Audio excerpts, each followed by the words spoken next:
All right, good morning.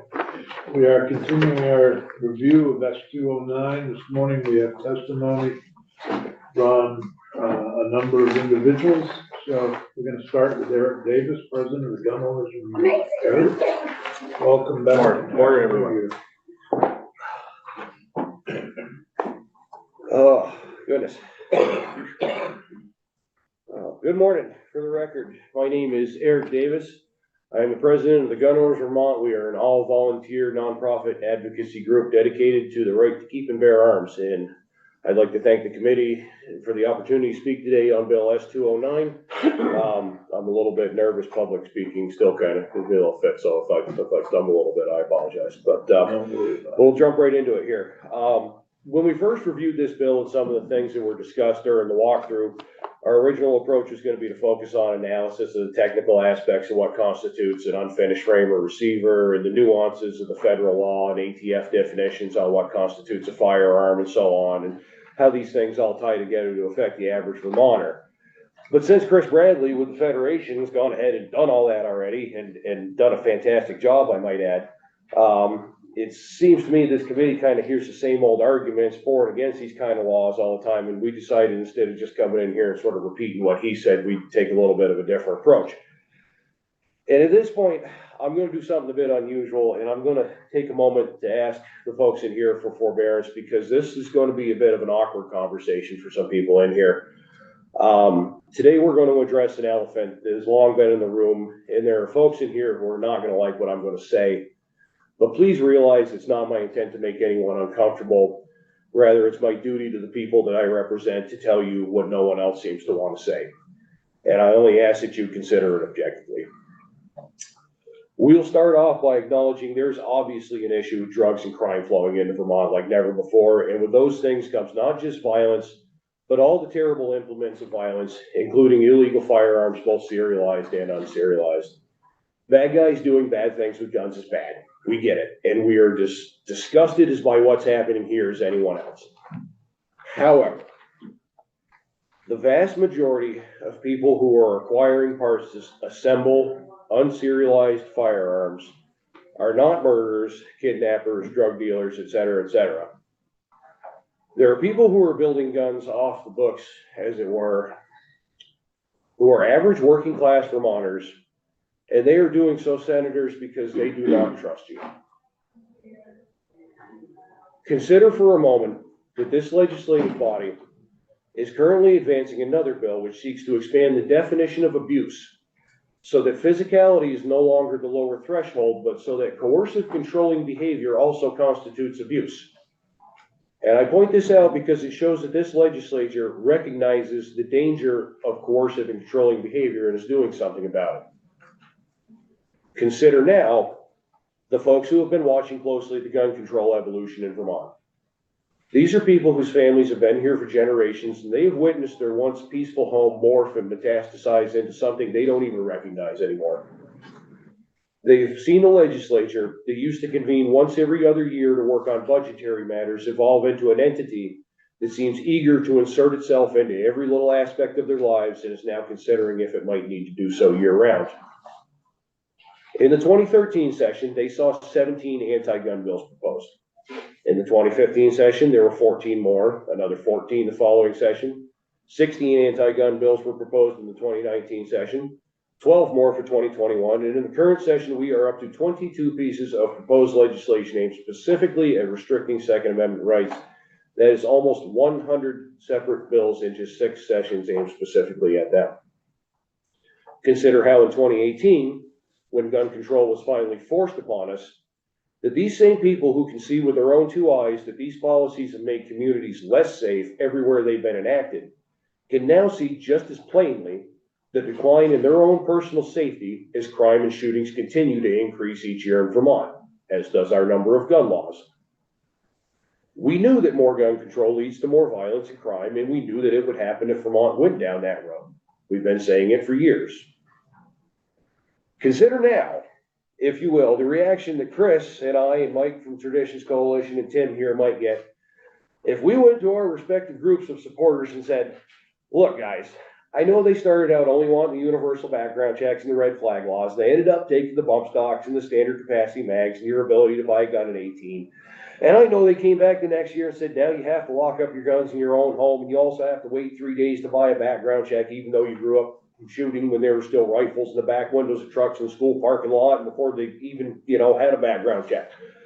And I know the folks trying to pass these laws have come right out and they've said that they're going to be back every year with more gun control, but you really don't understand, guys. This is for your own good. And I know some of you don't believe them and you're really concerned. And I know you're so concerned that you've gone through the trouble of acquiring some of these 80% things and you probably even paid cash, so there's no paper trail. And you may or may not have gone through the difficult task of machining these things out and assembling yourself one or two of these hush-hush guns that Uncle Sam doesn't even know about. But here's the thing. You're not going to believe this, but some people did some bad stuff. And I know, but they did some bad stuff. And because of that, you guys are not only going to have to go get your secret guns out of hiding, but even the parts kits that you bought and haven't started working on yet. And you're going to have to take them to a Class 7 firearms dealer who will put a number on them for you. And this is probably going to take a while, and you're going to have to pay for the gunsmith's time.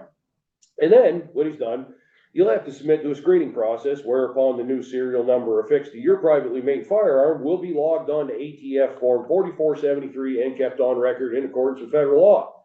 And then, if the feds determine that you're in fact a good enough character, and assuming they don't get you mixed up with someone else and return a false positive on the next check, which happens more than you realize, it's happened to me a couple of times, you can have your gun back after you pay for the transfer. Oh, and wait 3 business days and 5 if it's over the weekend and 6 if it's a holiday. But guys, come on. I know that every place that has ever implemented any sort of gun registration has eventually used the data to confiscate guns, but you don't have to worry about that here. These people have your best interest at heart. I know it's an inconvenience, but they're doing it to keep us safe. Haven't you noticed how safe we are since they started passing all this gun control?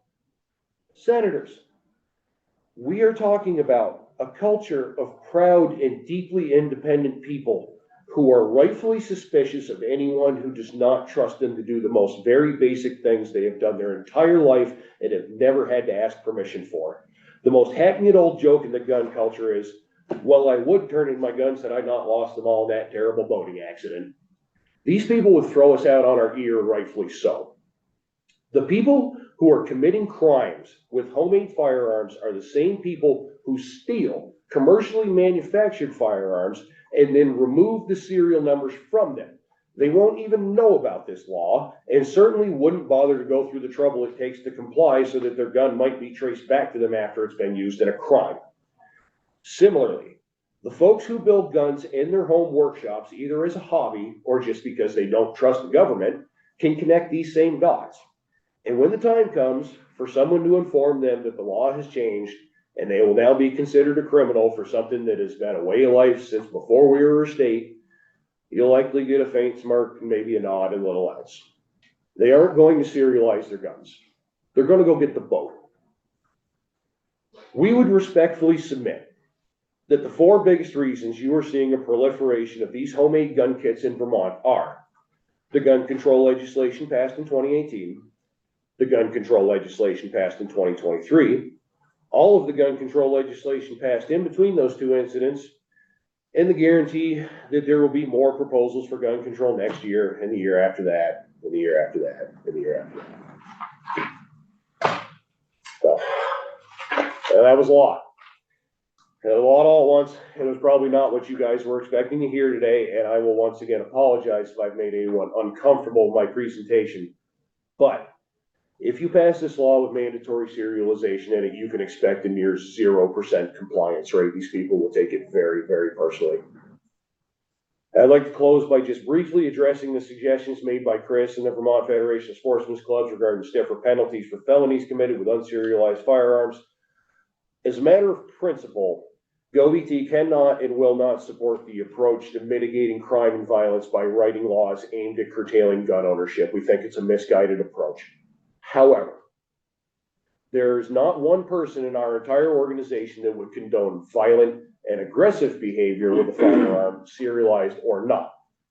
Therefore, Gun Owners of Vermont does not oppose a stiffer penalty for violent felony crimes committed with an unserialized weapon.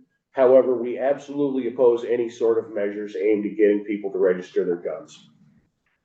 And once again, I'd like to thank the committee for the opportunity to speak today, and I'm very happy to engage in any discussions on this matter. And just as a final thought, it always amazes me when two sides can sit down together and talk candidly about a really tough subject, which obviously this is. You find out that you're not as far apart as you think sometimes. And it's easy to forget that in Vermont, we're all neighbors and we all want the same thing. We want peace and we want prosperity. And we want a good life for our children and our families, right? And we just differ on how to get there. You know, we differ on policy. And maybe it's because of the breakdown in communication that things have gotten so polarized and kind of gotten to be like what we've talked about here today. So thank you all very much. That's all I have. Questions, comments? Senator Bell. Thank you. Thanks for being here. I'm wondering if you can point me to the research about how these types of laws increase gun violence. Is there research out there that shows? Certainly, there's a massive amount of research, and actually we had Dr. John Lott in here just last year over Zoom, and if you're interested, I can send you volumes of stuff that he's done that shows in areas that have enacted these laws, you inevitably see an increase in crime. And in areas where there are much less restrictive laws, that you see a decrease in crime. And you saw that with Vermont for many, many, many years. There was no regulation here at all, and there was no problem. And we've seen things change with the gun laws. We see it very obviously with our own two eyes. So it sounds like that's correlational data, not causational research. You could argue that, but I think there's a strong argument to be made that there's, at least a direct correlation between these two things, and that gun control has likely caused some of this, or at least the approach to the problem, as it were, blaming the object instead of blaming individual behavior. Does that research look outside of the United States, where there is gun legislation and not the same level of gun violence that we see here? Yes. Great. Thank you. If you wanted to send me some of that Certainly, I will send research. you all kinds of stuff. Yeah. I'm specifically looking for peer-reviewed research. Sure. Any other questions? Senator Norris. Yeah, I would just ask that if Mr. Davis is going to send it, he send it to Ben so that we all have access to it.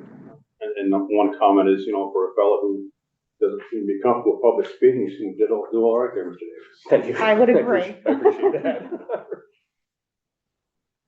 Thank you very much. Thank you, Senator. Thank you. And I printed out a copy, but there are, Eric's testimony is on the committee webpage. Thank you. Copy. Okay, our next witness is from the Courage to Fight Gun Violence, Joe Platt, State Legislative Director of the Giffords. Excuse me, Giffords. No problem, Mr. Chairman. Did you have testimony that's written? Yes, I do. Happy to share that with the Yeah, committee. if you could, and Ben will post it. Can do that now or after my testimony? No, you can do it Or the committee? afterwards, but just Absolutely. email it to Ben. Yeah. Thank you. Representative Comline, excuse me. She's no longer representative, former representative Comline. Absolutely. He's a great partner for us. Mr. Chairman and members of the committee, my name is Joe Platt. I serve on the State Government Affairs team of Giffords, the gun safety group founded by former Congresswoman, gun violence survivor, and gun owner Gabby Giffords. Unfortunately, that means, as you can see, I am not my colleague from the Giffords Law Center, Burlington's own Billy Clark, who testified extensively in front of this committee last year in support of H230, S3, and I believe S4 as well. If there's any questions that I'm not able to answer in my non-attorney capacity today, happy to connect you all with Billy. Obviously, you know Patty as well, and he just lives a short drive away, so happy to get him in front of you all if needed. I'm speaking today to express Giffords' strong support for the chairman's S209. As the committee continues to consider this and other important legislation, we remain grateful to Chairman Sears for his leadership and believe that this bill is central to the fight to save lives from gun violence in Vermont. In states like Vermont that have made significant progress in recent years in passing gun safety measures, a fast-growing market has developed for products such as ghost gun build kits that enable anyone to quickly and easily assemble their own firearms at home with unregulated parts. These products seek to exploit a loophole in the word firearm itself. the ghost gun industry has claimed that because its products are not completely finished and assembled, they are not yet firearms. And S209, what S209 would do is simply ensure that these kits are regulated as firearms under Vermont law and would help prevent them from reaching dangerous individuals who are already prohibited from possessing firearms. To put it simply, this bill is essential to making sure that laws that are already on the books, such as background check requirements, are enforced, making sure that laws are enforced. The essential component of these ghost gun build kits are the unfinished frames or receivers. If the frame or receiver of a firearm is finished or complete, it is considered and regulated as a firearm under federal and state law. But these products' sole purpose is to avoid these very same laws. That is exactly why they are an especially attractive source of weapons for gun traffickers and people, including minors, who would not be able to pass a background check to acquire a traditionally completed firearm. Vermont public safety officials, as Chairman Sears has mentioned in previous committee hearings, have warned about the growing threat of ghost guns, where they are becoming a source of deadly weapons for people who could not pass a background check and who otherwise wish to conceal their involvement in gun trafficking and other gun crimes. For example, in 2023, over a 4-day period, Bennington police seized 4 ghost guns, along with 10,000 bags of fentanyl and large quantities of cocaine. Also, in 2023, a convicted felon in Rutland was charged with possessing a ghost gun after having purchased a popular Polymer 80 ghost gun kit online. Additionally, a ghost gun was recovered at the scene of a 2022 shooting in Pownell in a case where 3 individuals currently face trial for attempted murder charges.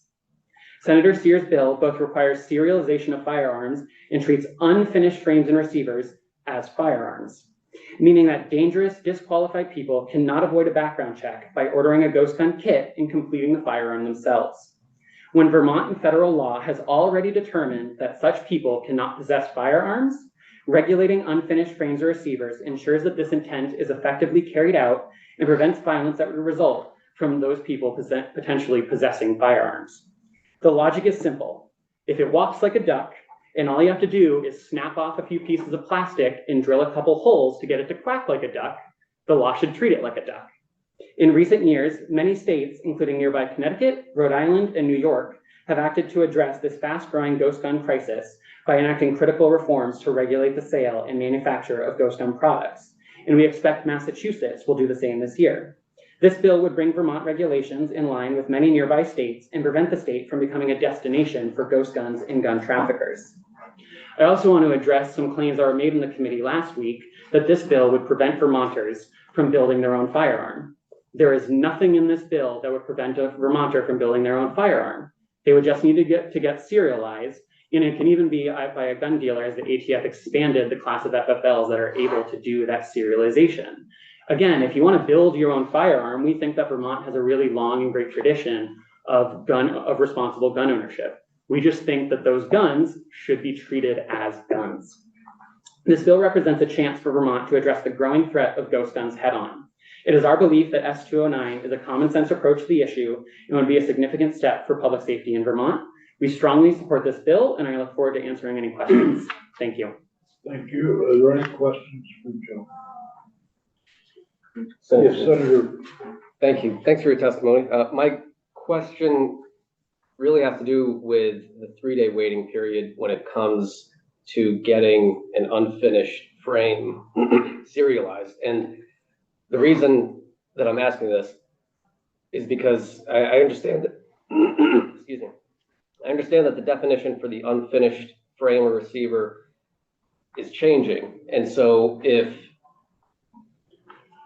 somebody already essentially has a firearm and they're going to get it serialized, why should there be a 3-day waiting period when they go to get that serialization? Or do you have any thoughts on that? I think there's definitely a conversation that can be had around what makes the most sense for implementation, right? So if there are those specific instances where I believe in the bill, if the work is completed within 24 hours, that 3-day waiting period doesn't apply. I may be misstating that, though, I admit. So if there's specific concerns from the committee about the implementation of the 72-hour waiting period, absolutely happy to have those conversations, and we can check with Billy about, what what text makes the most sense to, again, make it as common sense as possible. We just think that things that are so close to being a firearm, we can just snap off a couple pieces of plastic and drill a hole, should be treated as a firearm. So if there's questions around how we can make that work with the serialization process and the 72-hour waiting period, happy to connect you all with our policy folks. Thank you. Yeah, and just to follow up with that, I mean, I do think firearms should be serialized, but my thought is, when we're thinking about the 3-day waiting period, its purpose is to prevent those heat of the moment responses to, or those heat of the moment suicides or homicides that happen if somebody goes and buys a firearm and then immediately goes to commit that act. Yeah. And then my question or concern is really, if that person's already in possession of the firearm, is that 3-day waiting period necessary for that specific circumstance? Yeah. That's my main thought on the issue, but yeah, thank you for your feedback. Member of the House. My question, I think, is actually for Eric, and just refreshing my memory on the difference between the 3-day waiting period and the 7. So in an instance like Senator Hashim is describing, if the background check hadn't come back, would that 7, didn't we do something around like if the background check hadn't come back, you could hold that for up to 7 days? Yes. Would that still apply if the 3-day waiting period was waived in some of these instances? Does my question, so does that make sense? I think I get it, I hear what you're saying. If you're already in possession of the firearm, the 3-day waiting period isn't necessarily going to mitigate that sort of acts of passion. But if you haven't had a background check and it hasn't come back, giving you something that you could then turn into a weapon, it might still then down the road flag that actually you shouldn't have that. And so does this other caveat apply in that instance? I don't think so. Okay. I think that caveat applies to the background check. But I'd have to double check on that. And off the top of my head, whether that 7 day, I thought that 7 days kicks in if they're not able to get a positive result on the background check within the initially prescribed time, then you get an extra period of time. Right, and I guess that's my question is because in order to transfer it back to the person, they have to go through a background check. So would this background check provision apply? Would it apply?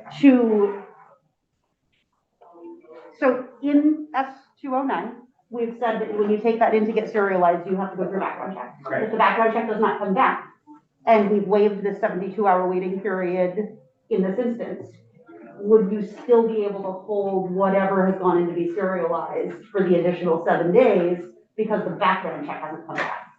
It's an interesting question. I think if that's your policy goal, then you'd want to make sure that there's language in there that clarifies that 7 day hold will still apply. But it might be tricky because that 7 day hold, I think, applies post background check. That's what it's conditioned on. If you haven't gotten an answer back within a certain amount of time, then what's called the default proceed would kick in. You can transfer the firearm even though you never got an answer during that period of time. Question that would require some looking into, but I don't think it's addressed in this bill. I do have a question for the witness that we can check on. Yeah, perfect. And ask others to check on. My question is about other states you mentioned. Have there been challenges to the constitutionality of this law? So I know, so federally, there is a challenge to the ATFs. So the ATF set a threshold, they lowered the threshold for how finished a frame or receiver has to be in order for it to be considered a firearm under federal law. There is a challenge to that federal regulation, but that is not a Second Amendment challenge. That's a challenge to whether or not the ATF had authority given the language that Congress gave the ATF, right? There are additional challenges pending. I believe there is a challenge. There it goes again. Maybe it'll come off the wall before it kills someone. Aaron, just be careful. Yeah, okay. I wouldn't try to put it back and just leave it the way it is. Alright. Well, you did. I think it might be the back of your chair that's bumping into it. Right. Just. Alright. Get right in between Senator House. I was gonna say, we'll make a spot for you at the table. I'm sorry, I missed part of your answer. Right, so in terms of challenges to state laws, I believe there is a challenge to Colorado's ghost gun law. And like I said, my colleague Billy, who was not able to join us today, he's our Second Amendment litigation director, so he would know that inside and out. What I would say to you, Senator, is there is much less question about, because it's federal law that requires the serialization of a firearm, right? And that is just applying the principle of serialization to the firearm. So unless you're challenging the serialization of the firearm, it becomes the constitutionally just requiring a serial number. It's not about anyone possessing a firearm. I also believe that the discussion about the 72-hour waiting period is also, that's under challenge both in Colorado and Vermont. In Vermont, right yeah. now, I believe there's some challenge to that. We can get an update on that. But Eric, did you want to answer that question about the challenge? Yeah, well, I am aware, F209. yeah, the Colorado, but yes, in terms of the constitutional Second Amendment challenge to an attempt to regulate ghost guns, I'm aware of 3 federal court decisions on that. And 2 of the 3 upheld the state authority to do that under the Second Amendment. And these are post-Bruin decisions as well. So they did the analysis after Bruin, and 1 struck it down and said the state didn't have the authority. No, you know, they did that whole historical analog test that we talked about. Waiting for the Supreme Court to make a decision. Yeah, and hopefully we'll have one by, not on this, at least on the Second Amendment issue by June. But yeah, 2 out of 3 upheld, 1 out of 3 struck down. We're in the Second Circuit. Yes, correct. Did the Second Circuit rule? The 3 that I'm aware of, no, not in the Second Circuit. Any other questions for Gifford Center? Well, thank you so much for being here. Thank you, Senator. Thank you. Our next witness is Justin Davis, Vermont State Director for the NRA. Can you folks hear me okay? Yes, we can. Fantastic. Honorable members of the committee, thank you for the opportunity to testify in front of your committee regarding the National Rifle Association's opposition to S209, an act relating to prohibiting unserialized firearms and unserialized firearm frames and receivers, and to juvenile offenses in the criminal division.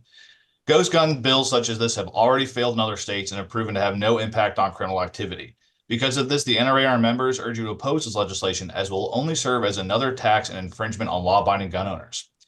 The ambiguous term ghost gun is a new invention of anti-gun advocates and an attempt to restrict the gun rights of law-abiding citizens. First and foremost, a prohibited individual is prohibited from owning a firearm regardless of how that firearm is assembled.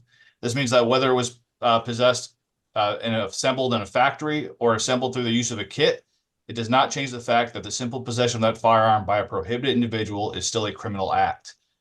S209 seeks to implement failed California-style policies that would require serialization of firearm parts in Vermont.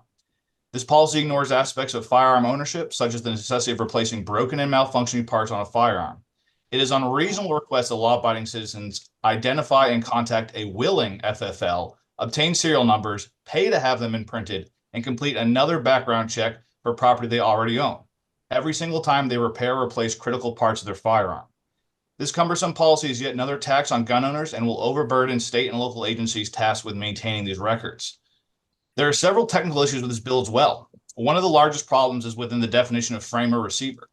This definition of the bill is modeled similarly to how the proposed federal rule defined the term, but that was substantially changed in the final federal rule because it was entirely too vague. If you look at the final federal rule in Title 27, Chapter 2, Subchapter B, Part 478, you can see the many examples ATF added in order to avoid vagueness that is inherent in these types of definition. This varies drastically from the simplified definition that is used in S209. The current bill and the current definition in the bill would create numerous problems for current firearm designs. Multi-part receiver designs like the AR-15 would be effectively banned unless all uppers were serialized as well.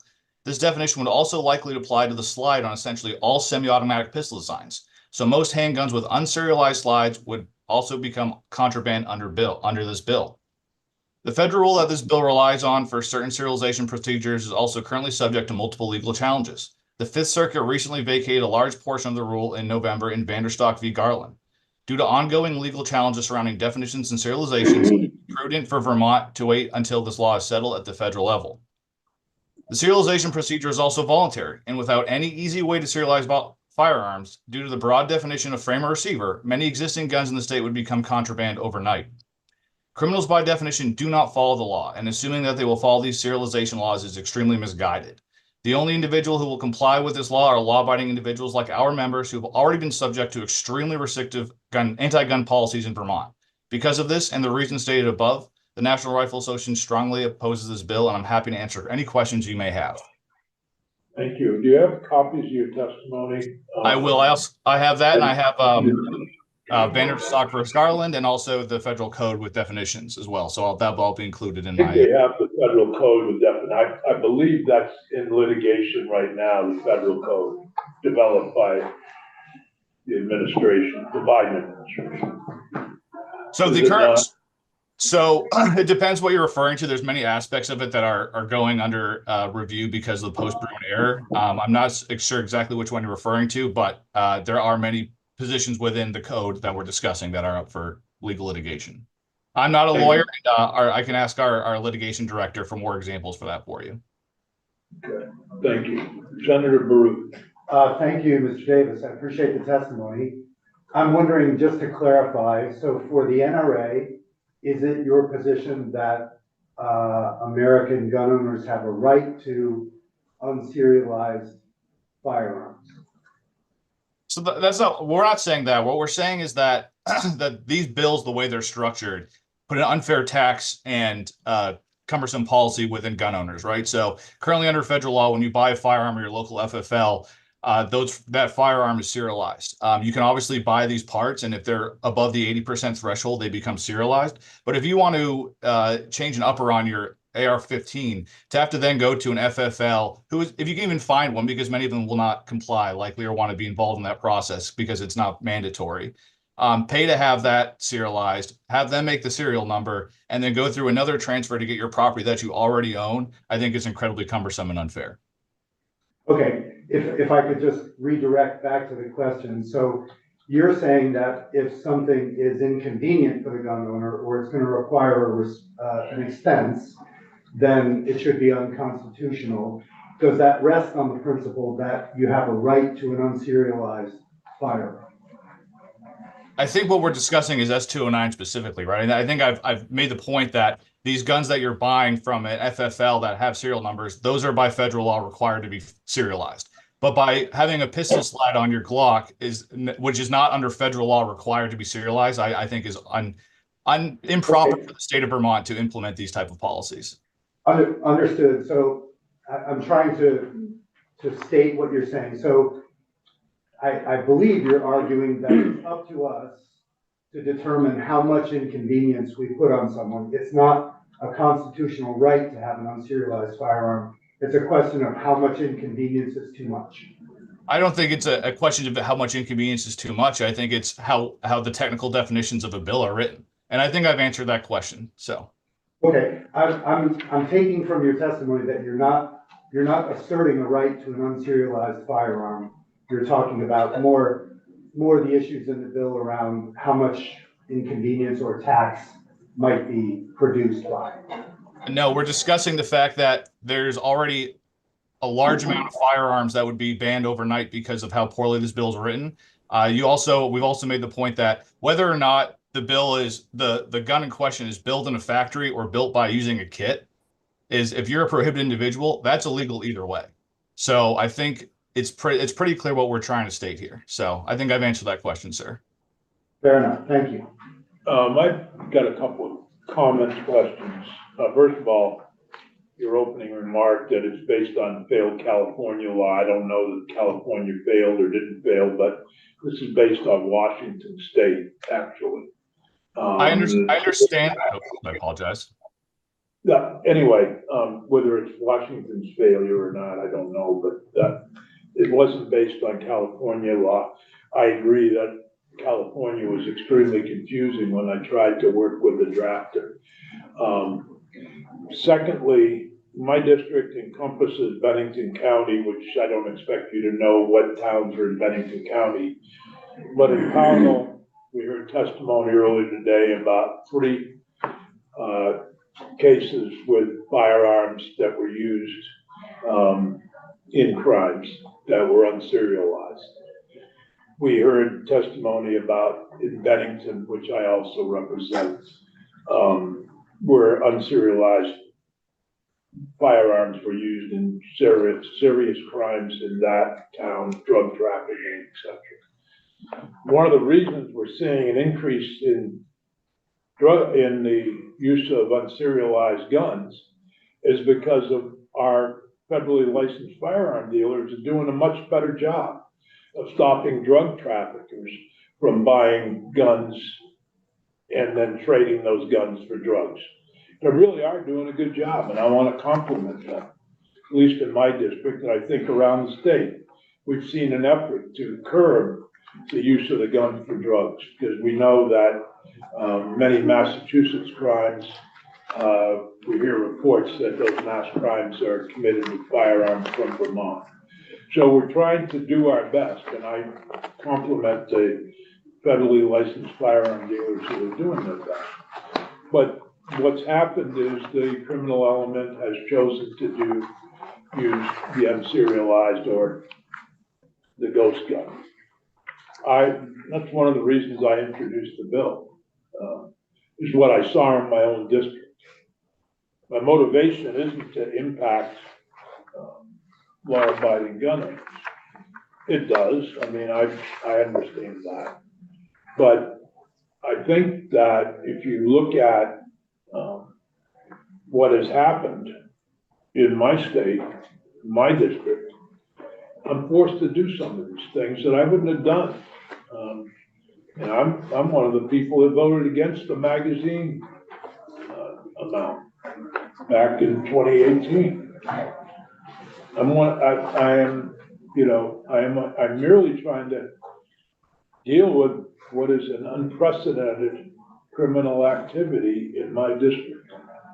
So I want you to understand that, and take it for what it's worth. And if you're welcome to comment on my comments, but that's the motivation for the bill. The motivation for the bill is not the gun owner of Vermont. Yeah, I certainly understand where you're coming from, and I appreciate your career in Vermont politics. I know that our organizations have worked closely with you over the years.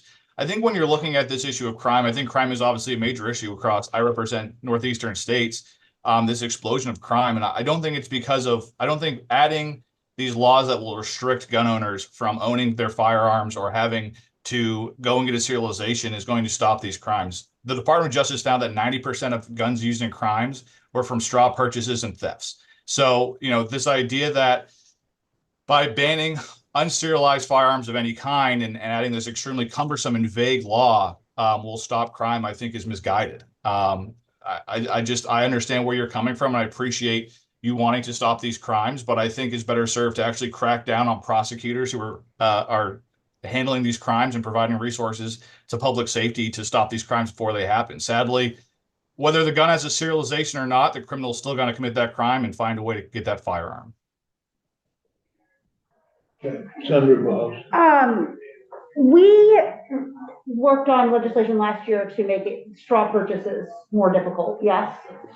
So that wouldn't have yet had time to impact necessarily. No, I think it has to some. Yeah. To some degree, but so I guess my question, the data may not have caught up yet to show that there are less straw purchases being used in crimes because of that legislation. And so I guess I'm wondering, given that we made that change last year, if you view this as sort of a new loophole that someone who might have previously used a straw purchase might move to utilizing a weapon they can create in their home instead. And if this is sort of a loophole we missed as we were thinking about historic data rather than what we'll see in the future. Straw purchases are already a felony regardless of state law. So by adding on another layer that mirrors federal law, it's already incredibly illegal to commit a straw purchase. It's a felony. So I would say there is no loophole, because that's been longstanding law that if you do a straw purchase, if you filled out a form for a background check, it even asks you, are you making this purchase to provide to another individual? And if the people who are committing straw purchases are lying on those forms, committing another crime, then going and committing another crime by doing the straw purchase. Sadly, that's a reality situation, but I mean, straw purchases are an incredibly serious crime that we obviously do not support at the NRA. Yeah, I wasn't referring to straw purchasing as a loophole. We aligned state law with federal law so that we could prosecute those in state court if they didn't reach the level of being prosecuted in federal court last year. I think what I was pointing to is by changing that, we may drive people that would have previously used straw purchases to 3D printing in their own home.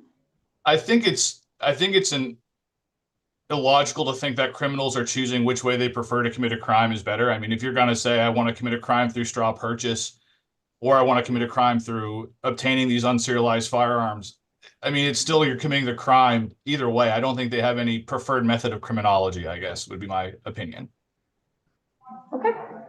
Other questions? Yeah, Senator Hashim. Just a general comment, I certainly don't think that this is going to persuade people to not commit a crime, but rather this can be a tool for our own state law enforcement or local law enforcement to hold people accountable and perform these investigations. I understand that there's federal law as well, but we also can't necessarily rely on the federal government for every single thing. I mean, in my previous career, there were firearm violations that I was, part of the investigation on, and we'd reach out to the ATF and they would say, if it's, just for a single pistol, they're often said, this isn't something that we're going to investigate, just hold on to the firearm, I guess, forever.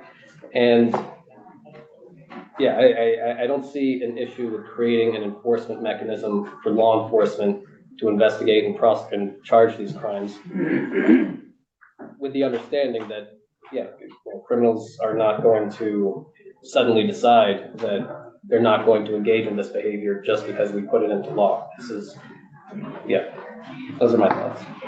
Any other questions for, I guess. excuse me, Justin? Well, it may be a question for Justin. It may be, I guess I'm wondering, in my view, especially, again, if we're talking about stolen firearms, wouldn't the serial number on a stolen firearm help to protect the original owner, as they can report that that specific gun was stolen, as opposed to an unserialized stolen, I guess I see serialization as a means of protecting not protecting, but allowing for us to trace things, but also, in theory, protecting the original gun owner. That's a risk that I think is the right of the gun owner to make that decision, right? And I think, again, we're getting back to the point that the way this bill is written, it's not just frame or your receivers. I mean, you're not taking apart multi-part frames and receivers. You're not taking, in fact, semi-automatic guns that have pistols rather that have pistol slides that now need to be serialized. I mean, this is a massive, massive, massive workload for gun owners to go to FFLs who may not want to participate because they don't want to take on the liability of taking in these firearms, serializing them, doing the transfer. All of this is cost intensive. And then you already brought up the issue of the 72-hour waiting period overlapping with this bill. So I own a firearm that I've owned. This is post 1968 firearms, right? So I've owned a gun's been in my family since 1969 that has an issue with, it doesn't comply to this law because of the vague definition. I now have to bring it into an FFL. Find one, if I live in a rural community, find one that will take it. Maybe I have to travel long distances, pay whatever price that they want to do for engraving, because cost versus demand is going to skyrocket because there's going to be all these people who need to engrave firearms now. Then do a transfer, and then do a transfer back to me, and then wait 72 hours for a gun that's been owned in my family since 1969. That seems pretty unreasonable and illogical to me. Changing the definition, or working on narrowing that definition of Right, it's 1968. No, so the definition about what constitutes, where the partially created firearm starts to constitute, aren't we working on fine tuning that? Well, yeah, and I was just gonna offer the opportunity, understanding that the NRA, Gun Owners Vermont, et cetera, don't support the bill and won't support even changes to the bill, but if you have recommendations that would make the bill better, like waiting until the firearm is finished before you need to get the serial number, for example, or some other things, we're happy to listen to you. I appreciate that. I'm happy to send along the language. The federal language, like I said, is going to be in my testimony as an addendum. I don't see us getting to a point where we will support any ghost gun legislation. I didn't expect that, but I invite you to offer changes that might help, would make it easier. Absolutely. I'd love to stay involved with the committee, and I'll provide all my contact information as well. I'm free. I work 24/7. So anytime you guys have questions, I'm looking forward to working with you on that. So Thank you very much. you're welcome. Any other questions? Thank you so much. We appreciate it. We look forward to continuing to work with you and others on this issue. And the offer goes to gun owners of Vermont as well as the Vermont Federation of Sportsmen Clubs. If you have suggestions, even though I know you won't support the bill, if you have suggestions that might improve it, we're happy to. Not at this time, but if we have something, we'll be happy to Thank for you. it, but thank you, Senator. Okay, our next witness is Greg Lickenbach, from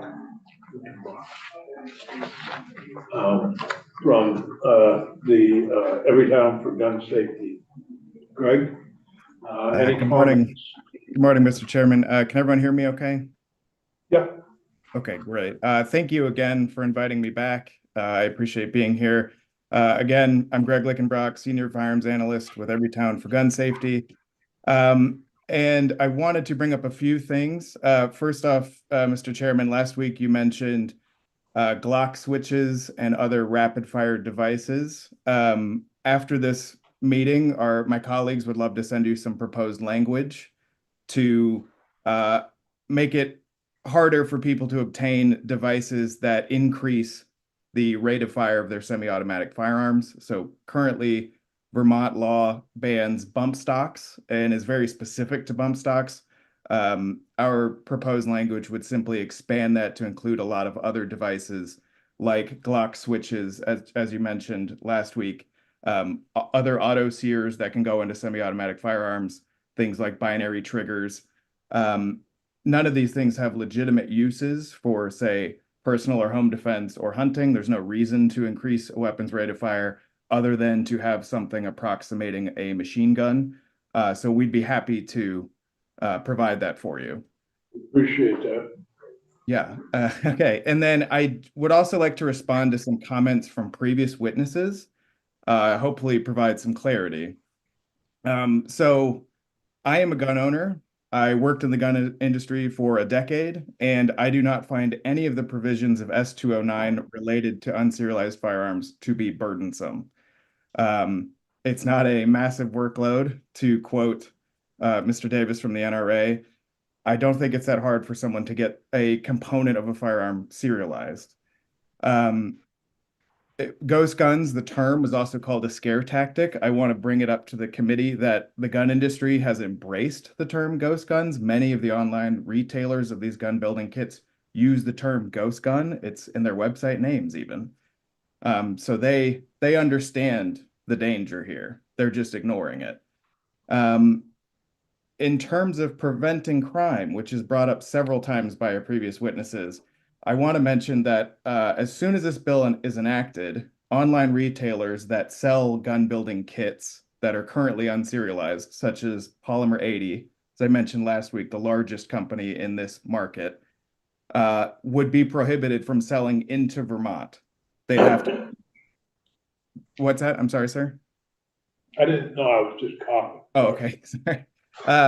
They would be prohibited from selling into Vermont. So someone, say, someone under the age of 18 or someone prohibited from owning a firearm would not be able to buy directly from Polymer 80. That's a win for prevention. And the company will probably put a disclaimer on their website saying that. I also wanted to mention Mr. Davis with the NRA stated that the definitions of frame and receiver in S209 would require the parts of guns that are not normally serialized to be serialized. So he mentioned the slides of pistols, the upper receivers of AR-15s. Politely, that is just not correct. The definition in paragraph 6, page 3 for frame and receiver says any part of a firearm imprinted with a serial number is presumed to be a frame or receiver unless the Federal Bureau of Alcohol, Tobacco, Firearms, and Explosives makes an official determination otherwise, or there is other reliable evidence to the contrary. That means anything that would normally be serialized needs to be serialized. So it does not expand the definition. This wording comes from the ATF itself, and I would recommend not altering it, if that makes sense. So no, it does not add a burden or create a situation where a gun with a multi-part receiver would require 2 serial numbers or more than 1 serial number, if that makes sense. Yep. Okay. Then last week during Mr. Bradley's testimony, there was some question of when a firearm becomes a firearm. So in the definitions here, we have a few important caveats. I'll mention that the ATF rule is primarily dedicated to answering that question. And one of the things that they, so the federal definition of firearm, again, as I mentioned in my testimony last week, is any firearm designed to fire a projectile via an explosive, so gunpowder, anything that can be readily converted into a working firearm, and the frame or receiver of a firearm. So the ATF in its rule spends a lot of time discussing that term readily. They say that they can determine a parts kit is readily converted into a firearm by looking at how the product is sold, what's included with it, how long it takes to finish the part, the expertise required. And we've heard some testimony talk about the burden of completing these frames and receivers. Again, an 80% pistol frame, I could finish it in 10 minutes, and I'm not super mechanically inclined. An AR-15 lower receiver can be done in 30 minutes to an hour if you have a thing called a drill press, which just helps you drill vertically to remove metal or plastic. So I don't buy that complaint. And the definitions in S209 build on that. They use that readily language. An unfinished frame is anything that can be readily converted into a finished frame or is marketed as a frame or receiver. So that's very important to S209. Again, I would not alter that definition. That is a, yeah, go ahead. While we're talking about readily, my idea is when is it a firearm? That's the point where it should get a serial number. If we're following S209, when does the weapon become a firearm versus non-usable firearm? Right. So the definition relies on. So it's if the unfinished frame or receiver, which is for all intents and purposes a firearm, if it may be readily completed, which relies on the ATF's jurisdiction there, or if it's marketed as a frame or receiver, then you have what could be a completed firearm. So I think of it this way, right? If you buy a dresser or an armoire from IKEA, right? You're buying a dresser, it's going to arrive in a box, a flat pack shipping box, completely disassembled. It's still a dresser. And if you buy a dresser that's missing a drawer, it's still a dresser, even if you add that drawer to it. If it's a pile of lumber, it's not a dresser. And that's what the ATF has answered in its rule, and they will continue providing guidance on that. But that's the difference between readily completed. And I believe that's very easy to understand in practical terms. Okay, if there aren't any more questions about that, I can keep going. Please keep. Sure. I also wanted to mention on that note, Mr. Bradley last week referred to the 80% rule, saying that the ATF determined if a firearm was readily completed if it was 80% completed. I just want to note that is not true. That 80% terminology is from the gun industry. The ATF never adopted that language. So they look at a lot of factors in determining how readily completed that part is. So there is no federal definition or regulation that uses that 80% term to determine when a gun is a gun. I also want to mention that Mr. Bradley last week, he said there were 330 federal firearms licensees in Vermont. Those are all licensees, so there are many different types, but he mentioned that there are only 80 Type 7 gun manufacturers. So of that 330, only 80 of them are gun manufacturers. I just wanted to correct for the record, Vermont has 373 FFLs, as they're known, as of this month. 92 of those FFLs, or roughly 25%, are the Type 7 gun manufacturers. However, those are not the only licensees that can serialize firearms.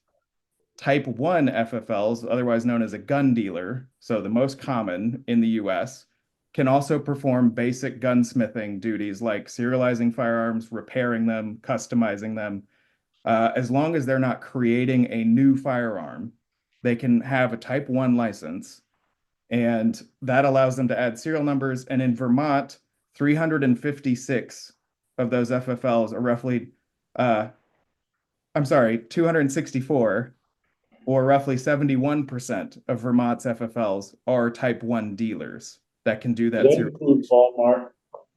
So ballpark altogether, 95%, or 356 of the FFLs in Vermont will be able to add serial numbers to firearms. Would Walmart be one of those? Walmart, yes, Walmarts generally have Type 1 FFLs as long as they have a simple pin dot tool that can do serialization and a hammer. They should be able to do it. Yes. So the burden is not I didn't realize quite as they needed a hammer. I'm sure they got them at Walmart. Sure they do, sir. And then finally, Mr. Bradley spoke about the difficulty of embedding. He mentioned that a serial number has to be printed on a metal plate that is embedded within the plastic.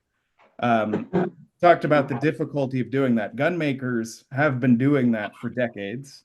On a Glock pistol where the frame is plastic, ahead of the trigger, under the barrel. So it's if I'm going to do a gun, it's like this part of the gun.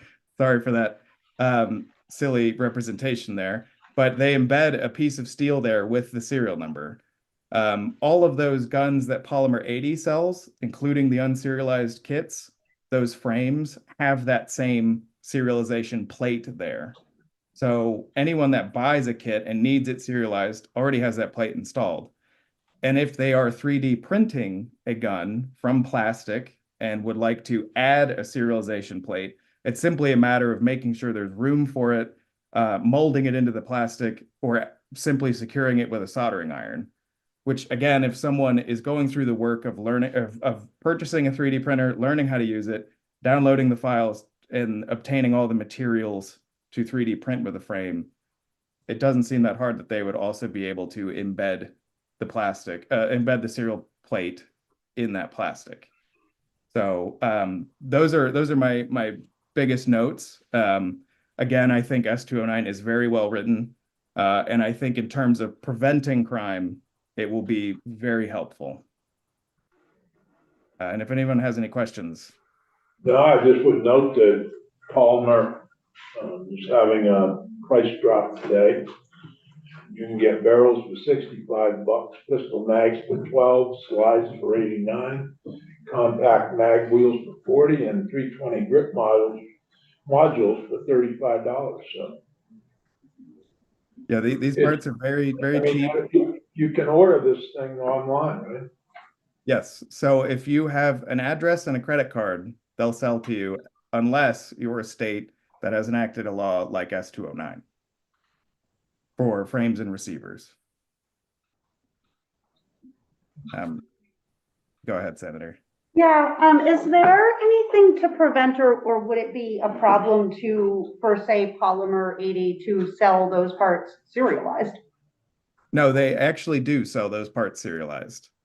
So you can buy those parts to build your own gun in your home that are serialized, eliminating the need to go to an FFL and have it serialized. That is correct. So you will have to go to an FFL to pick up the kit when you buy it online, and that's when the background check would be performed.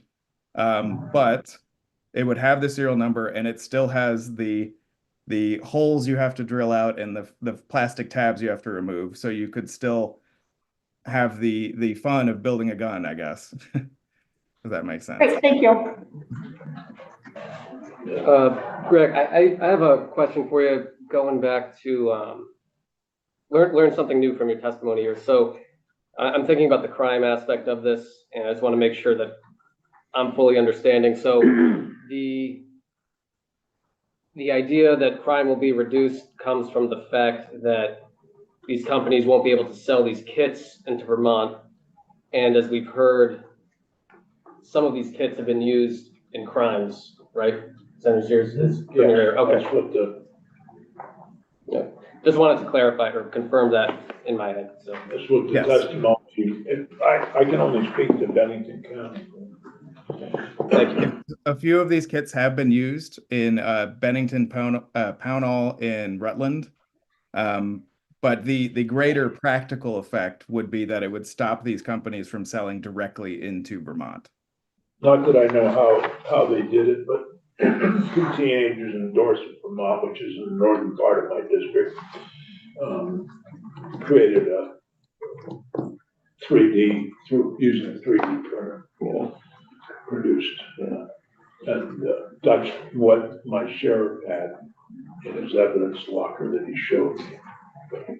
So does that mean that through these online sales, a 12-year-old could buy one of these kits? Like what? So I know that there are certain online retailers of like alcohol, but there's an ID check required theoretically at the door when that's delivered. Is that a similar thing that should be happening or is happening? Anyone go on and click that little box that says, I'm 21. Right. I have seen sellers. So we at Everytown have monitored roughly over 100 of these companies that sell these kits, and those are primarily polymer 80 kits that they're selling. They may have a little checkbox that says you're over 18, but they also hold that these are not firearms, and so they are not held to the same restrictions. So a 12-year-old could buy it online, and many of these companies have a no questions asked sort of policy. Reminded me of growing up in Massachusetts. Were you buying guns at 12? No, but we had liquor delivery. And unfortunately, my father was always in the shower when the liquor arrived. I see. They're called package stores in Mass. Mm-hmm. Packies. Yeah, because that's where you get your package. Anyhow, thank you so much, Greg. Is there any other further questions for Greg? Pleased to have you back, and keep tuned. Our next witness is Rebecca Turner from the Defender General. She is the appellate. She's the supervising attorney, Appellate Division Office of the Defender General. I hope that was the proper title. I think that was good. Thank you, Senator. Thank you for. Happy New Year and welcome back. Thank you. Thank you. Happy New Year to you. For the record, Rebecca Turner from the Defender General's Office. I know you heard from Marshall Paul already on other parts of S-209, so I'm going to focus on the firearms sections of this bill and provide for you my perspective from the appellate defender perspective and my knowledge of constitutional law and my specifically my understanding of where litigation on these issues post-Bruin is. I've been here before this committee last session and shared my knowledge at the time. Here we are a year later, and lo and behold, there continues to still be a flurry of activity and litigation in this area. What we're now seeing is higher levels of it. So while we were seeing this at the trial court level challenges that regulations of various sorts, including this one at issue here regarding serialized weapons, were being challenged, and some were being defeated and some were winning. Now we're seeing it work its way up to the circuit court levels. So I want to focus on a couple of circuit court decisions on it that I think you should be aware. There's been references to them already. I think Legislative Council talked about a specific federal trial court decision out of Texas, I think, that struck down whether or not a state can require serialized weapons. Just before we begin, Rebecca, Yes. so I have to say and take copious notes. Is this going to appear on our, does Ben have a copy of this for our committee webpage? I'm happy to share the cases that I'm referencing to make sure that's correct. These are actually my own notes. Oh, thank you. Well, maybe Eric can get us the case. Sure. Yeah, sure. And Eric talked about how that case has been challenged, and that's being reviewed right now at the circuit court level, whether or not that was a proper approach to an application of Bruin. Related to this is challenges being made on the permitting, the ability for states to impose regulations relating to temporary disposition of firearms while they go through safety background checks, all of that. The Fifth Circuit let me just see here, so make sure I'm not missing anything yet. Yeah, this is the Fifth Circuit's decision in November 21, just this couple months ago. Maryland shall issue the Moore, it was the Fourth Circuit, I'm sorry, the Fourth Circuit held and struck down Maryland's permitting laws there, again, applying the Bruin analysis. That has since been determined to go up and it's going to be reviewed by the entirety of the Fourth Circuit bench. So we have that decision overturning Maryland's permitting and licensing requirements for handguns.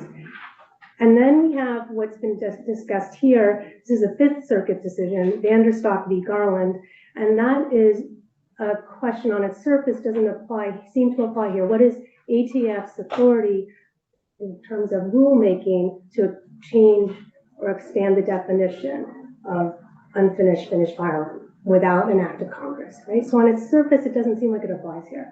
But the Fifth Circuit ruled in favor of not the government, but the private individuals, saying ATF didn't have the ability, but in so doing, they had to look at the definition that ATF actually adopted. And they determined that that definition was extraordinarily broad, broader than the current congressional definition, and was vague.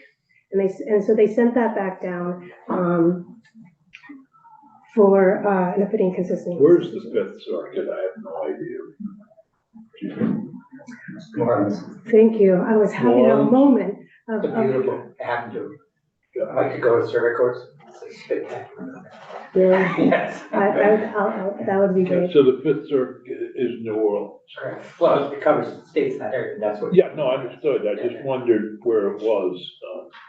So right after that, I think I see two primary constitutional problems that this law, if this becomes law, this will face. And that's an overbreadth challenge on the Second Amendment, that while it may achieve the goals, which is to capture people who are possessing these arms for nefarious criminal reasons, it's overbroad in terms of prohibiting law-abiding individuals from possessing materials that lets them acquire firearms, to build their own firearms.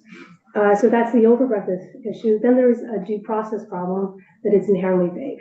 That the definition that you have identified here for unfinished frame or receiver, I've heard you've already talked about the phrase on line 18, may readily be completed, and not understanding what that means. I see other problems of vagueness here. The capture of what can be done here seems to include a definition of unfinished frame or receiver to criminalize the mere possession of parts with the technology of a 3D printer to convert a pile of whatever it is, plastic, right? Into a firearm or a receiver, what's to stop the application of this broad definition to something that is way beyond what was the intent? Again, when there is that degree of unsurety of what is at stake for a person to face criminal liability, including imprisonment, due process requires notice. So this isn't sufficient there. So your concern is when does the kit become a firearm? I'm concerned as to when does an article, line 17, forging, casting, printing, extrusion, machine body, or similar article has reached a stage, and then the second is right, readily be completed, assembled. Now, it may be readily able to be assembled, but there's no intent to actually do it at any time, as one witness already spoke about. It could be something where it's sitting on the shelf with the ambition to do it 10 years from now. Certainly, it doesn't require an attached criminal intent to use it for to engage in criminal activity, right? And so what you're doing here is criminalizing incredibly unclear behavior that is really innocent. So there is that. I think that really that is, I've been before the authority before on Bruin. I'm happy to answer any questions that you have on the analysis, but I think that following, for instance, the Fourth Circuit's analysis on the permitting, the same would apply here. The first threshold question is, does the law, followed in the plain text of the Second Amendment, does the law concern possession of arms? Possession has been interpreted to include acquiring. You can't be prohibited from acquiring weapons, and therefore, because it would interrupt the right to possess arms, the law-abiding people. And so, does this prohibit or infringe upon someone's fundamental right to possess? Yes. Okay, so you get past the plain language of the Second Amendment. So now it's presumptively unconstitutional, burden shifts to the state. The state has to show that there's been a historical tradition of similar regulations around the founding era, 1791, maybe 1868. There is academic scholarship already on this issue. Is there a historical tradition of self-made arms in this country? That's asking it a different way, right? But is there already an established history in this country of whether or not people have been able to make their own arms? Yes, the answer is yes. From the beginning of this country, it is deeply embedded in our culture and a way of life that historians have been able to show that it's being able to build your own private weapons without government regulation has been there. So if that test is shown, then the state has to show, well, what is the new concern here? Something that couldn't have been imagined, right? Right now, the U.S. Supreme Court has set up forth sort of, well, is it, the dangerousness of it. The witness testimony, the testimony I've heard so far, the dangerousness seems to be not presented in any concrete big data sense, right? It's being reported in terms of specific incidents of use of these self-made arms in specific incidents, right?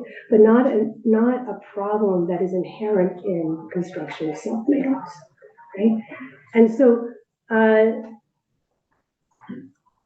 think that if and when this is challenged, whether it's here in the state, whether our office will be representing someone because the prosecutors arrest someone for this and challenges it, or somewhere else, I think you should expect, and I'm sure you're not surprised by my statement, that there will be litigation on this and challenges. Whether or not this provides the assurance that this committee is seeking in terms of what is the underlying goals here. The underlying goals here is to stem violence in gun violence, to deter future crimes.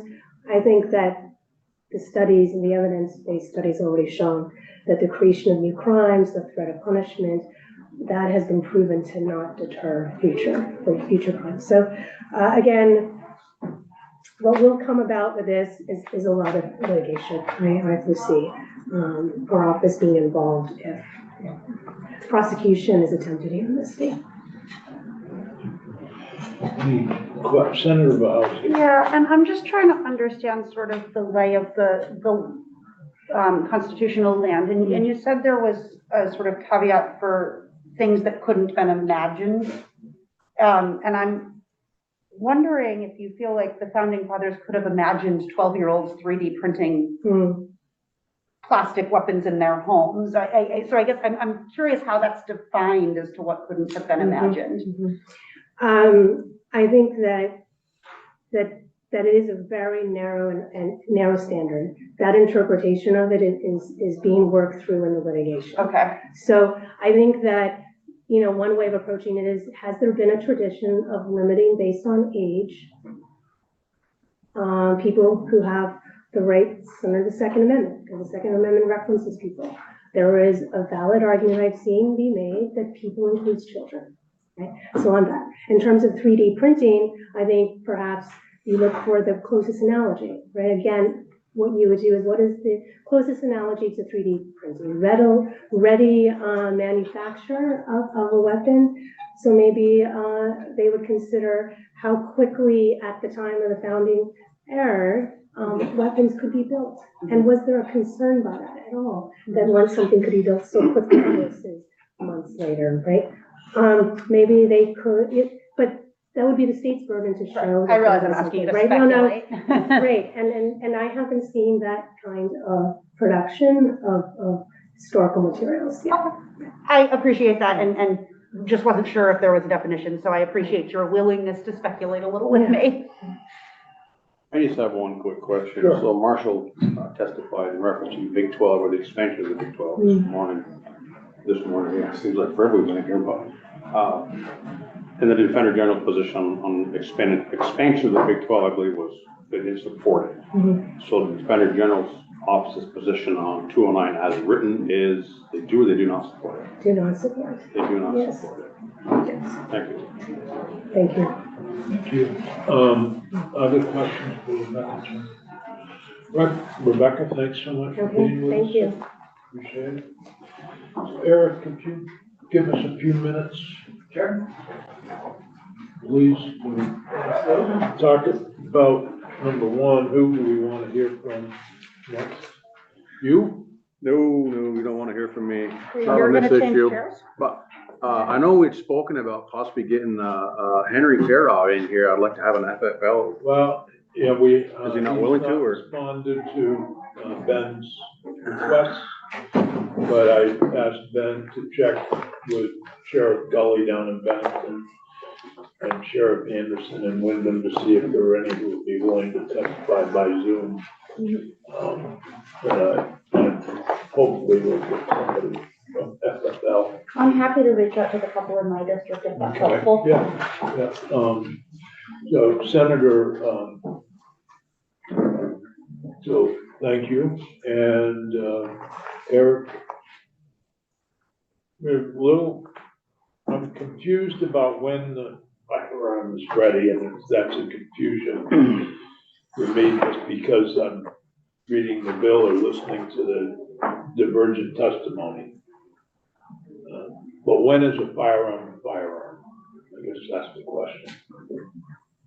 Well, I think according to the language in the bill, it's that's the language that several witnesses have been referring to, which is in the definition of unfinished frame or receiver.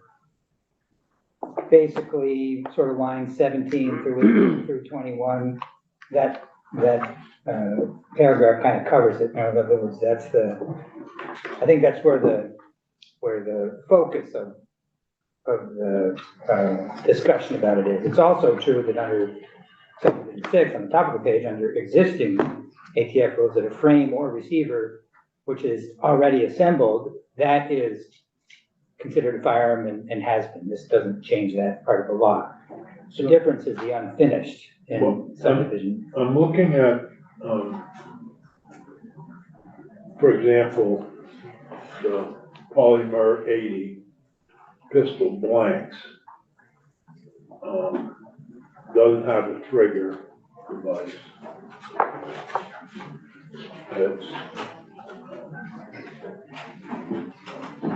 I'm not sure that's a firearm yet.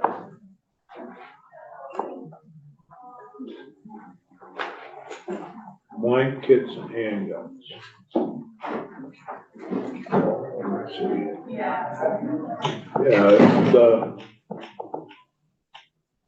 this one for $600 looks like it's a finished product.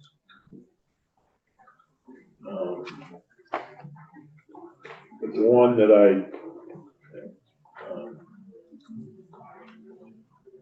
this one, pistol blanks, I'll just pass it around. Doesn't look like it's a finished product. So I want to know if that's a firearm yet. Under 209. I think I might have termed it funny. I don't know that I'd go that far. Oh, Greg? Yeah, hi. Hi. So the pistol blank that you were referring to a moment ago, the best way to determine it and what the ATF has used in the past is if it looks like a trigger can drop into the frame, if that area has been hollowed out, that is usually the ATF's easiest indicator that it is a frame. Could you show that there? That's my question is that already a firearm?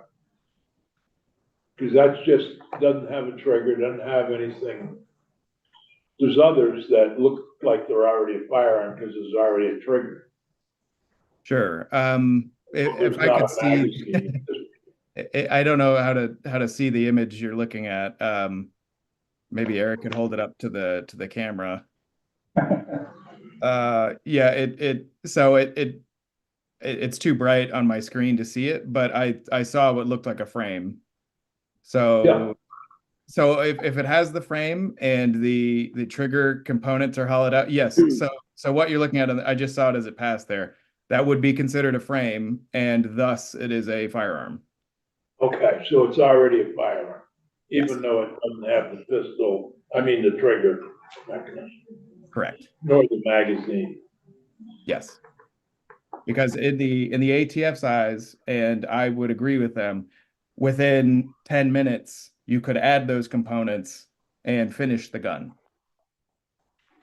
That's helpful to me to at least visualize where we're at.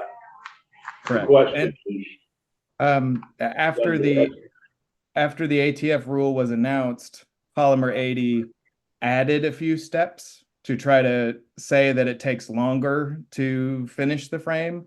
But so far the ATF has still held that they call them pistol blanks instead of frames to try to say they're not frames, but the ATF still holds that they are frames. So they cannot currently sell those without a background check or serialization.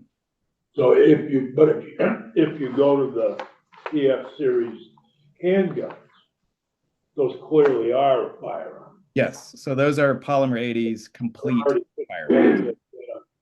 Right. So Polymer 80 has the ability to add serial numbers and ship them to gun shops for background checks and things like that. For years, they just avoided that with their build kits. Okay. But so the question then becomes, do we want to make the kit that I just passed around, should that be the product? Should that be considered the handgun? Or should we wait until the trigger's actually there? I think that's the question I have. Yeah, I'll just say that currently S209 is written so that it follows ATF guidance, and it would be a firearm without the No, I trigger. understand that, but the question is, when is readily available? I think that's what we're trying to get at. Readily completed, I think. Completed. And I think that was what was being talked about when in the sort of vagueness context, and it sounds like there's ATF definition of that term, maybe that's something that you might consider potentially. Yes, the ATF rule has a very long discourse on what they factor into for readily. And that would be what you could lean on for your definition.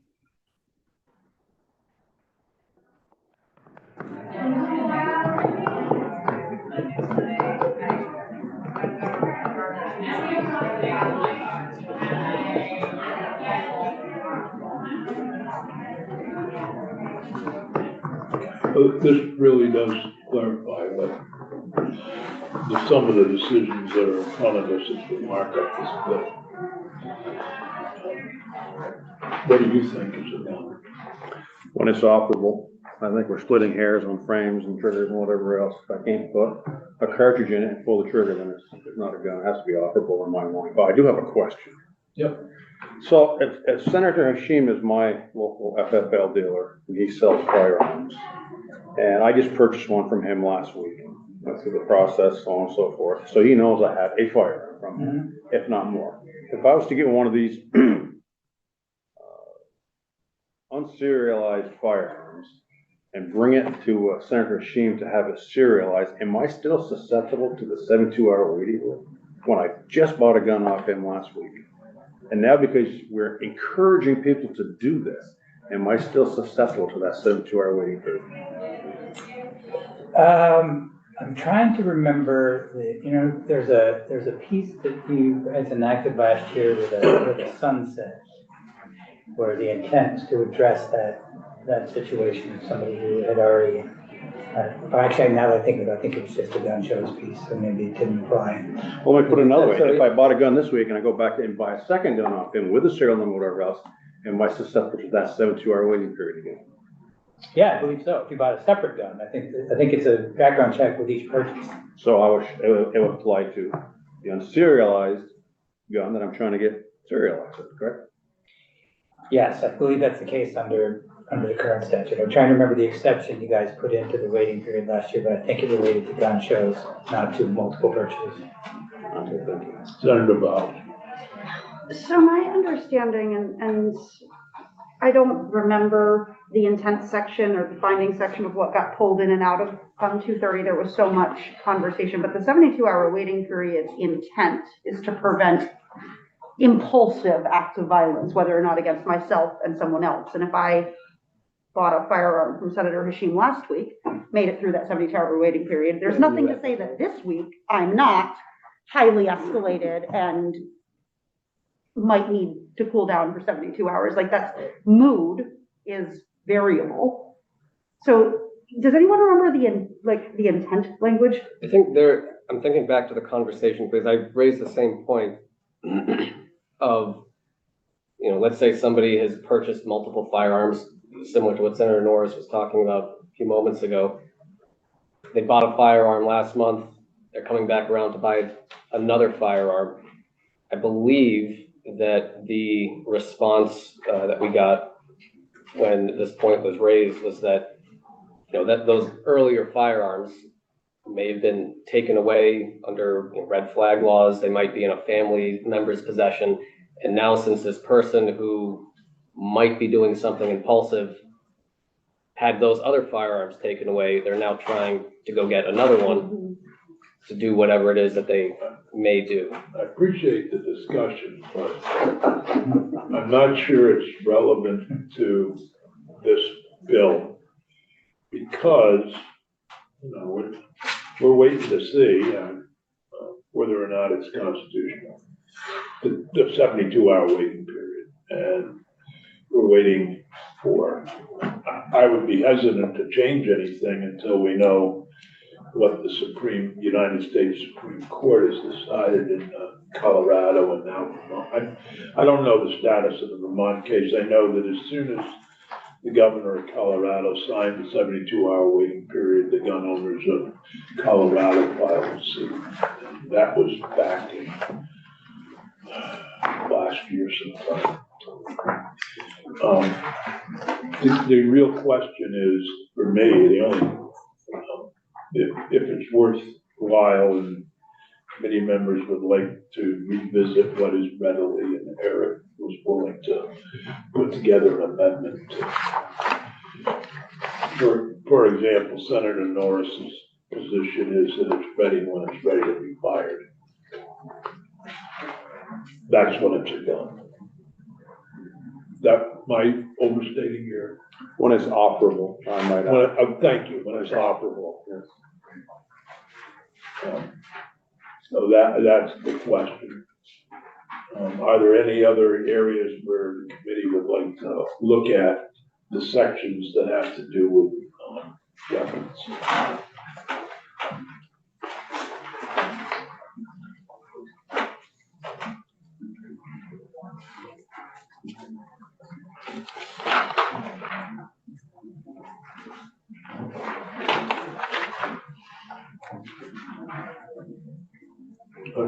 Agreeing that we're gonna hear from, hopefully, from a federally licensed firearm dealer, as well as from some other people next week.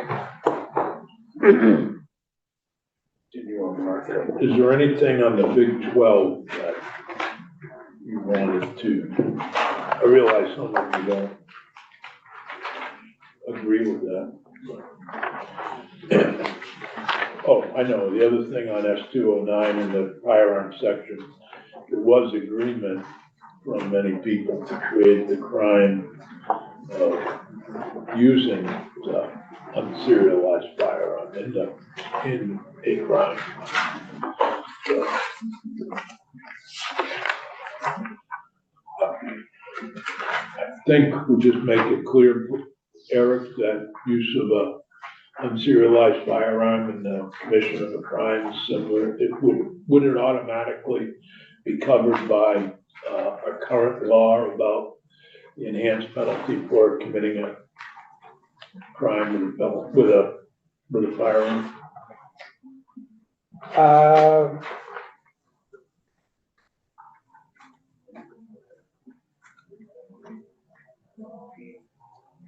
You can look that up. Yeah, I'm not sure. Why don't we check and make sure that it would automatically be covered if you used a firearm that's unserialized in the commission of a crime? That was at least where there was general agreement. And then next week, we're also gonna look at the non-leaseholder and how to evict them from places where they're setting up their drug trade, for lack of a better term. Like the Decker building in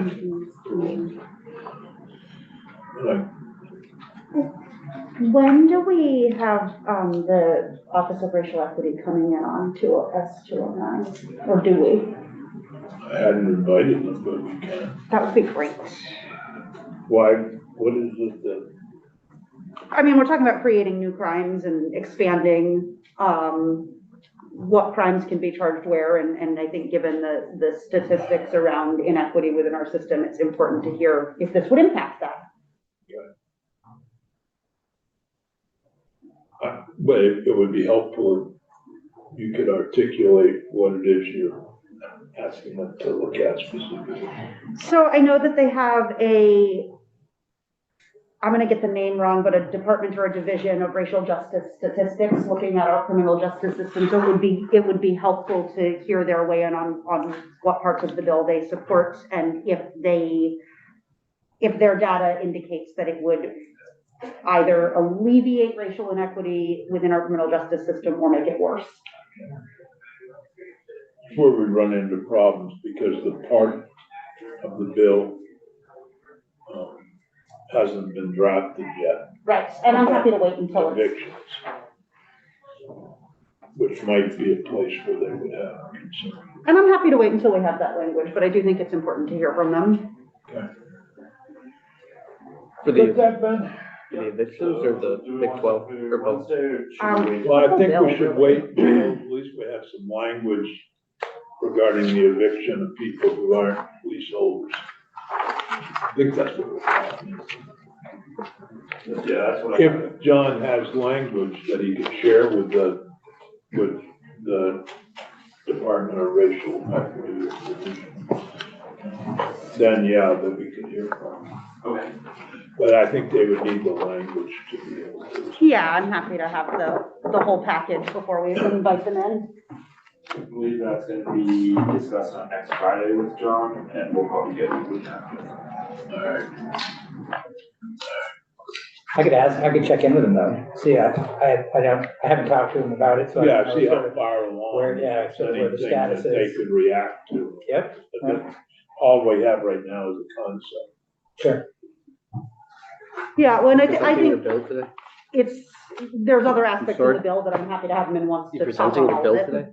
Well, the other one didn't, I don't know if they have any position on unserialized fire. Yeah. I don't know if they do either. No, I guess they have a position Hearsay. on the two ballot. You're in a hurry for that bill, aren't you? I like it. And we're still live.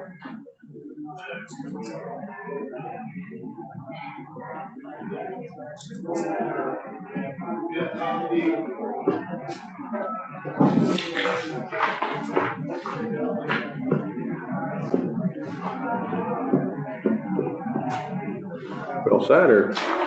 Yep, we're adjourned. Thank you. What's this?